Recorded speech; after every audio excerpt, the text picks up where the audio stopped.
గణతంత్ర వేడుకల సందర్భంగా ముఖ్యమంత్రి చంద్రబాబు సహా స్పీకర్ అయ్యన్న పాత్రుడు పలువురు ప్రముఖులు త్రివర్ణ పతాకాన్ని ఎగురవేశారు.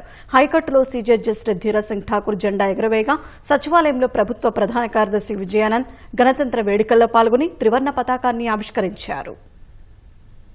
ఉండవల్లిలోని నివాసంలో ముఖ్యమంత్రి చంద్రబాబు దంపతులు గణతంత్ర వేడుకల్లో పాల్గొన్నారు. గాంధీజీ, అంబేద్కర్ చిత్రపటాలకు సీఎం నివాళులర్పించారు. జాతీయ జెండా ఎగురవేసి భద్రతా సిబ్బందికి ముఖ్యమంత్రి స్వీట్లు పంపిణీ చేశారు. పోలీసులు సీఎం చంద్రబాబుకు గౌరవ వందనం చేశారు. శాసనసభలో స్పీకర్ అయ్యన్న పాత్రుడు జాతీయ జెండా ఎగురవేశారు. ఈ కార్యక్రమంలో ఉపసభాపతి రఘురామకృష్ణరాజు పాల్గొన్నారు. రాజ్యాంగం స్వేచ్ఛ, సమానత్వం, ఓటు హక్కును కల్పించిందని స్పీకర్ అయ్యన్న స్పష్టం చేశారు. సమైక్య స్ఫూర్తిని, రాజ్యాంగ విలువల్ని కాపాడుకోవాల్సిన అవసరం అందరికీ ఉందన్నారు.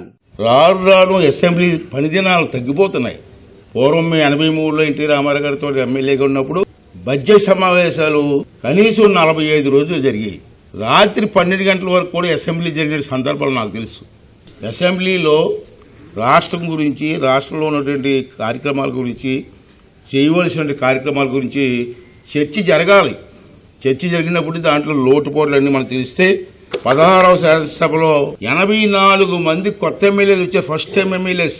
వాళ్ళందరికీ కూడా 84 మంది ఎమ్మెల్యేలతో మళ్ళీ మిగతా వాళ్ళందరూ కూడా ఈ శాసనసభలో చర్చలు జరిపి వాదనల పైన అవగాహన తరగతులు నిర్వహిస్తున్నాం. శాసన మండలిలో రిపబ్లిక్ డే వేడుకలు నిర్వహించారు. మండలి చైర్మన్ మోషేన్ రాజు త్రివర్ణ పతాకాన్ని ఎగురవేశారు. స్వాతంత్ర్య సమరయోధులు కుల, మత, ప్రాంతాలకు అతీతంగా ఉద్యమంలో పాల్గొన్నారన్న చైర్మన్ ఇంకా అసమానతలు కొనసాగుతున్నాయని వ్యాఖ్యానించారు. పాఠ్యాంశాల్లో రాజ్యాంగ విలువల్ని పొందుపరచాలని కోరారు. రాష్ట్ర ఉన్నత న్యాయస్థానంలో 76వ గణతంత్ర వేడుకలు ఘనంగా జరిగాయి. హైకోర్టు ప్రధాన న్యాయమూర్తి జస్టిస్ ధీరజ్ సింగ్ ఠాకూర్ జాతీయ జెండాను ఎగురవేశారు. స్వాతంత్ర్యం సిద్ధించాక ఎన్నో సవాళ్లను అధిగమించి దేశం ప్రగతి పథాన నడుస్తోందని సీజే తెలిపారు.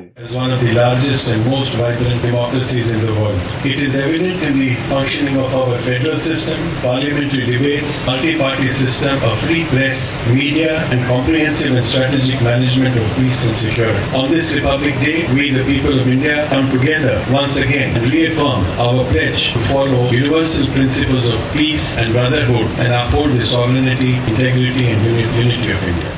సచివాలయంలో గణతంత్ర వేడుకలు ఘనంగా నిర్వహించారు. మహాత్మా గాంధీ, అంబేద్కర్ చిత్రపటాలకు నివాళులర్పించిన సీఎస్ కె విజయానంద్ జెండాను ఆవిష్కరించారు. తర్వాత చిన్నారులకు సీఎస్ మిఠాయిలు పంచిపెట్టారు. విజయవాడ ఆంధ్రరత్న భవన్లో పీసీసీ అధ్యక్షురాలు వైఎస్ షర్మిల జెండా వందనం చేశారు. అనంతరం రాజ్యాంగ నిర్మాత డాక్టర్ బిఆర్ అంబేద్కర్, జాతిపిత మహాత్మా గాంధీ చిత్రపటానికి పూలమాల వేశారు.